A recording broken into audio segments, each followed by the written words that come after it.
पंचतंत्र कहानियां खरगोश की चतुराई। किसी घने वन में एक बहुत बड़ा शेर रहता था।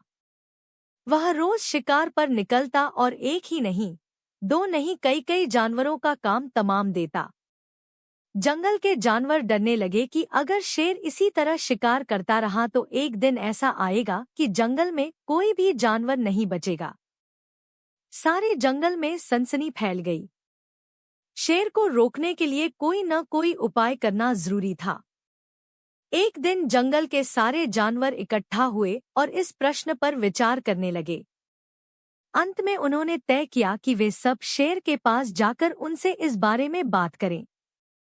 दूसरे दिन जानवरों के एक दल शेर के पास पहुंचा। उनके अपनी ओर आते देख शेर घबरा गया और उसने गरज कर पूछा, क्या बात है? तुम सब यहाँ क्यों आ रहे हो? जानवर दल के नेता ने कहा, महाराज, हम आपके पास निवेदन करने आए हैं। आप राजा हैं और हम आपकी प्रजा। जब आप शिकार करने निकलते हैं तो बहुत जानवर मार डालते हैं। आप सबको खा भी नहीं पाते। इस तरह से हमारी संख्या कम होती जा रही है। अगर ऐसा ही होता रहा तो कुछ ही दिनों में जंगल में आपके सिवाय और कोई भी नहीं बचेगा। प्रजा के बिना राजा भी कैसे रह सकता है? यदि हम सभी मर जाएंगे तो आप भी राजा नहीं रहेंगे। हम चाहते हैं कि आप सदा हमारे राजा बने रहें। आपसे हमारी विनती है कि आप अपने घर पर ही रहा करें। हर रोज स्वयं आपके खाने के लिए एक जानवर भेज दिया करेंगे। इस तरह से राजा और प्रजा दोनों ही चैन से रह सकेंगे। शेर को लगा कि जानवरों की बात में सच्चाई है।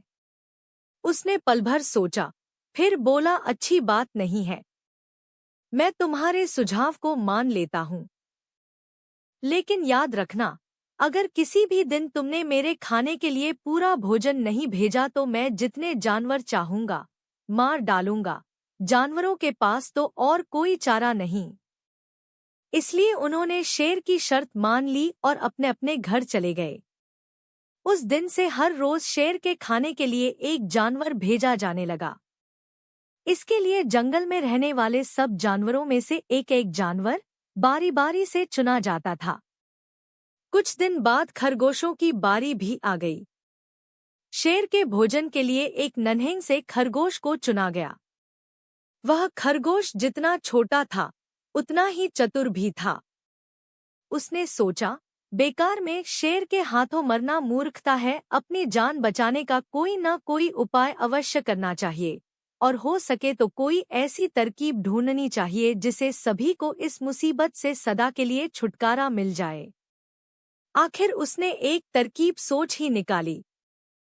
खरगोश धीरे धीरे आराम से शेर के घर की ओर चल पड़ा। जब वह शेर के पास पहुंचा तो बहुत देर हो चुकी थी। भूख के मारे शेर का बुरा हाल हो रहा था। जब उसने सिर्फ एक छोटे से खरगोश को अपनी ओर आते देखा तो गुस्से से बौखला उठा और गरज कर बोला, किसने तुम्हें भेजा है? एक तो पिद्दी जैसे हो, दूसरे इतनी देर से आ रहे हो। जिन बेवकूफों ने तुम्हें भेजा है मैं उन सबको ठीक करूंगा। एक एक का काम तमाम न किया तो मेरा नाम भी शेर नहीं। नन्हे खरगोश ने आदर से जमीन तक झुककर, महाराज, अगर आप कृपा करके मेरी बात सुन ले तो मुझे या और जानवरों को दोष नहीं देंगे। वे तो जानते थे कि एक छोटा सा खरगोश आपके भोजन के लिए पूरा नहीं पड़ेगा, इसलिए उन्होंने 6 खरगोश भेजे थे। लेकिन रास्ते में हमें एक और शेर मिल गया। उसने 5 खरगोशों को मारकर खा लिया। यह सुनते ही शेर दहाड़ कर बोला, क्या कहा? दूसरा शेर? कौन है वह? तुमने उसे कहाँ देखा? महाराज, वह तो बहुत ही बड़ा शेर है, खरगोश ने कहा। वह जमीन के अंदर बनी एक बड़ी गुफा में से निकला था। वह तो मुझे ही मारने जा रहा था। पर मैंने उससे कहा, सरकार, आपको पता नहीं कि आपने क्या अंधेर कर दिया है।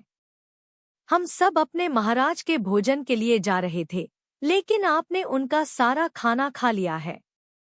हमारे महाराज ऐसी बातें सहन नहीं करेंगे। वे जरूर ही यहाँ आकर आपको मार डालेंगे। इस पर उसने पूछा, कौन है तुम्हारा राजा? मैंने जवाब दिया, हमारा राजा जंगल का सबसे बड़ा शेर है। महाराज, मेरे ऐसा कहते ही वह गुस्से से लाल पीला होकर बोला, बेवकूफ, इस जंगल का राजा सिर्फ मैं हूँ। यहाँ सब जानवर मेरी प्रजा है। मैं उनके साथ जैसा चाहूं वैसा कर सकता हूँ। जिस मूर्ख को तुम अपना राजा कहते हो, उस चोर को मेरे सामने हाजिर करो। मैं उसे बताऊंगा कि असली राजा कौन है। महाराज, इतना कहकर उस शेर ने आपको लिवाने के लिए मुझे यहाँ भेज दिया। खरगोश की बात सुनकर शेर को बड़ा गुस्सा आया और वह बार बार गर्जने लगा। उसकी भयानक गरज से सारा जंगल दहलने लगा। मुझे फौरन उस मूर्ख का पता बताओ, शेर ने दहाड़कर कहा। जब तक मैं उसे जान से न मार दूंगा मुझे चैन नहीं मिलेगा। बहुत अच्छा महाराज, खरगोश ने कहा, मौत ही उस दुष्ट की सजा है। अगर मैं और बड़ा और मजबूत होता तो मैं खुद ही उसके टुकड़े टुकड़े कर देता। चलो, रास्ता दिखाओ, शेर ने कहा। फौरन बताओ किधर चलना है। इधर आइए महाराज, इधर। खरगोश रास्ता दिखाते हुआ शेर को एक कुएं के पास ले गया और बोला, महाराज, वह दुष्ट शेर जमीन के नीचे किले में रहता है। जरा सावधान रहिएगा। किले में छुपा दुश्मन खतरनाक होता है। मैं उससे निपट लूंगा। शेर ने कहा, तुम यह बताओ कि वह है कहाँ? पहले जब मैंने उसे देखा था तब तो वह यहीं बाहर खड़ा था। लगता है आपको आता देखकर वह किले में घुस गया। आइए मैं आपको दिखाता हूँ। खरगोश ने कुएं के नजदीक आकर शेर से अंदर झांकने के लिए कहा। शेर ने कुएं के अंदर झांका तो उसे कुएं के पानी में अपनी परछाई दिखाई दी। परछाई को देखकर शेर जोर से दहाड़ा। कुएं के अंदर से आती हुई अपने ही दहाड़ने की गूंज सुनकर उसने समझा कि दूसरा शेर भी दहाड़ रहा है। दुश्मन को तुरंत मार डालने के इरादे से वह फौरन कुएं में कूद पड़ा। कूदते ही पहले तो वह कुएं की दीवार से टकराया, फिर धड़ाम से पानी में गिरा और डूबकर मर गया। इस तरह चतुराई से शेर से छुट्टी पाकर नन्हा खरगोश घर लौटा। उसने जंगल के जानवरों को शेर के मारे जाने की कहानी सुनाई। दुश्मन के मारे जाने की खबर से सारे जंगल में खुशी फैल गई। जंगल के सभी जानवर खरगोश की जय जयकार करने लगे।